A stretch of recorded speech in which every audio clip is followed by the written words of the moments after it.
Hi hello friends, welcome to our channel. నేను మీ Deepika. Today వచ్చేసి comment సెక్షన్లో జిఎన్ఎం నర్సింగ్ కోర్స్ గురించి మండలపల్లి రవికుమార్ అనుకుంటా కామెంట్ సెక్షన్లో కామెంట్ చేశారు. అతను వచ్చేసి ఏమని అడిగారంటే, మేడం నేను జిఎన్ఎం ఫస్ట్ ఇయర్, నేను ఇంటి దగ్గర ఉండి జాబ్ చేసుకుంటూ చదువుతున్నా.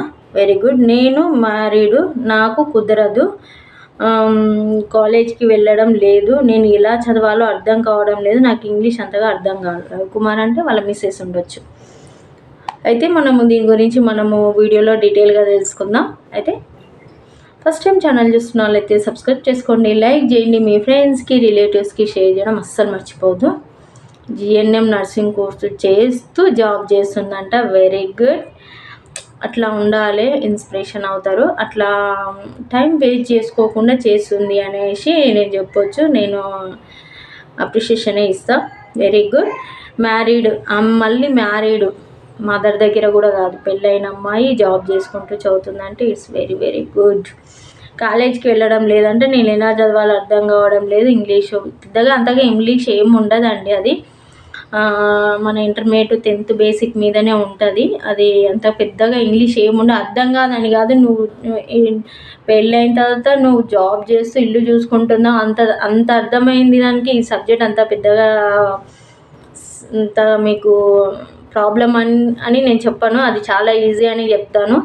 మీరు 2 హ్యాండిల్ చేస్తున్నారంటే ఇట్స్ గ్రేట్. బట్ ఏంటంటే జిఎన్ఎం నర్సింగ్ కోర్స్ చేస్తున్నా, నువ్వు జాబ్ చేస్తున్నావు అంటే కొంచెం మీరు దీని మీద కూడా ఫోకస్ ఉండాలి. Practical knowledge important. మనము జస్ట్ సర్టిఫికేట్ కోసం చదవద్దు. ఈ నర్సింగ్ కోర్సు చదివినప్పుడు మనకు ప్రాక్టికల్ నాలెడ్జ్ అనేది మోస్ట్ ఇంపార్టెంట్. అట్లీస్ట్ మన ఇంట్లో వాళ్ళకి ఏదైనా ఇన్సూరెన్స్ అయినా, ట్రీట్మెంట్ చేసుకునడానికైనా మినిమం బేసిక్ నాలెడ్జ్ ఉండాలి.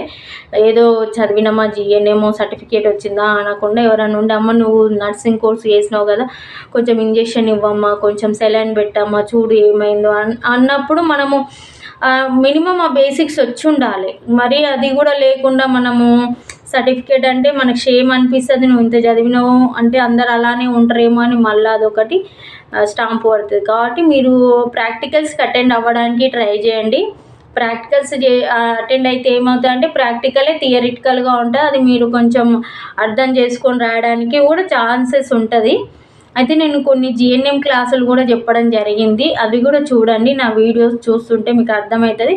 ఏదన్నా టాపిక్ మీకు టఫ్గా ఉంటే నేను ఎక్స్ప్లెయిన్ చేయడానికి రెడీగా ఉంటాను.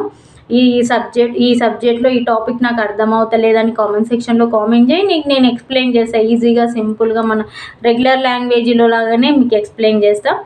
సింపుల్గానే ఉంటుంది, అంత పెద్దగా టఫ్గా ఏమి ఉండదు. మీరు అన్నంత ఇంగ్లీష్ అంతగా టఫ్ ఏమి ఉండదు. అది కొంచెం చదివితే ప్రాక్టీస్ అయిపోతుంది. చాలా మంచి అనిపిస్తుంది మీది.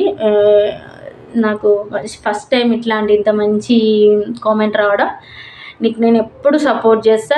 ఏ సబ్జెక్ట్లో ఏ టాపిక్ అయినా మొత్తం చెప్పమంటే మాత్రం ఇంపాసిబుల్. మీకు టఫ్గా ఉంది, అస్సలు అర్థం లేని ఇంపార్టెంట్ది అన్నది నేను ఎక్స్ప్లెయిన్ చేస్తాను. నేను ఎప్పుడు మీకు సపోర్టివ్గానే ఉంటాను. కొంచెం లేట్ అయినా కూడా నేను ఎక్స్ప్లెయిన్ చేయడానికి మీకు రెడీగా ఉంటాను. ఓకేనా అండి? ఇది ఈరోజు మీరు జిఎన్ఎం నర్సింగ్ కోర్సు గురించి అడిగింది. కాకపోతే ప్రాక్టికల్స్ కంపల్సరీ అటెండ్ అవ్వండి. ప్రాక్టికల్ నాలెడ్జ్ ఇంపార్టెంట్ కదా, అది అటెండ్ అవ్వండి. నేర్చుకోండి, బేసిక్స్ నేర్చుకోండి. అది ఎప్పటికైనా ఫ్యూచర్లో మినిమం ఇంట్లో ట్రీట్మెంట్ వాళ్ళకైనా అర్థం చేసుకోవడానికి యూజ్ అవుతుంది. అది మీకు తెలుస్తుంది. అది కొంచెం హెల్త్ ఏమవుతుంది అంటే ప్రాక్టీస్ అవుతుంది. ఇది ఈరోజు వచ్చేసి మండలపల్లి రవికుమార్ గారు కామెంట్ సెక్షన్లో అడిగిన కామెంట్కి రిప్లై. మీకు నచ్చింది అనుకుంటున్నాను. నచ్చితే కంపల్సరీ లైక్ చేయండి, మీ ఫ్రెండ్స్కి రిలేటివ్స్కి షేర్ చేయండి. Thanks for watching our channel. Thank you so much.